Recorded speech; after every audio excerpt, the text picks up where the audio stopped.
तर फडणवीसांचा निकटवर्तीय तेजस मोरेंचं जालिंदर सुपेकरांशी कनेक्शन आहे असं राजू शेट्टी यांनी आरोप केलेला आहे। 500 कोटींच्या कारागृह घोटाळ्यावरून राजू शेट्टींनी हा दावा केलाय। संबंधित व्यक्तीला पाठीशी घालण्याचं काम सुरू आहे असं राजू शेट्टींनी म्हटलेलं आहे। काय सांगाल? खरं तर आपण गेल्या अनेक दिवसांपासून या सगळ्या घोटाळ्यासंदर्भात बोलताय।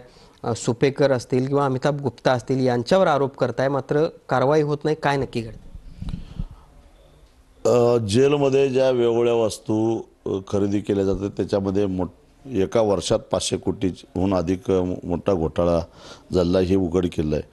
आमचं म्हणणं होतं असं की सखोल चौकशी करा, याच्या मागं 3-4 वर्षामध्ये अजून काय काय झाले, दूध का दूध पाणी का पाणी होऊन जाईल आणि नेमकी या घोटाळ्याची व्याप्ती बाहेर येईल। सेंट्रलाइज पद्धतीने खरेदी करण्याच्या नावाखाली अमिताभ गुप्ता आणि जालिंदर सुपेकर बोराडे असतील या लोकांनी ठराविकच 4-5 ठेकेदारांनाच ठेका देता येईल अशा प्रकारचे नियमावली बनवून सगळे छोटे मोठे ठेकेदार बाजूला काढले आणि त्याच्यामध्ये मोठा घोटाळा गेला, जेणेकरून त्याच्यामध्ये जो भ्रष्टाचाराचा पैसा आहे तो काही 2-4 लोकांच्याकडून जमा करणं सहज सोपं व्हावं अशा पद्धतीची ही एकूण मोडच ऑपरेटिव्ह होती आणि त्या पद्धतीने यांनी केलं।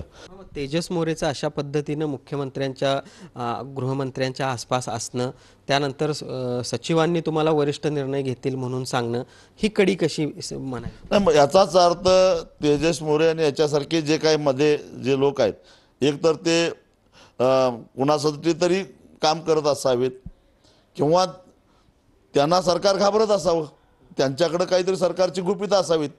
आता मुख्यमंत्र्यांनी याच्यावर तोंड उघडावं आणि सांगावं स्पष्टपणानं। सुनील काटकरचं, भूषण पाटील, TV9 मराठी।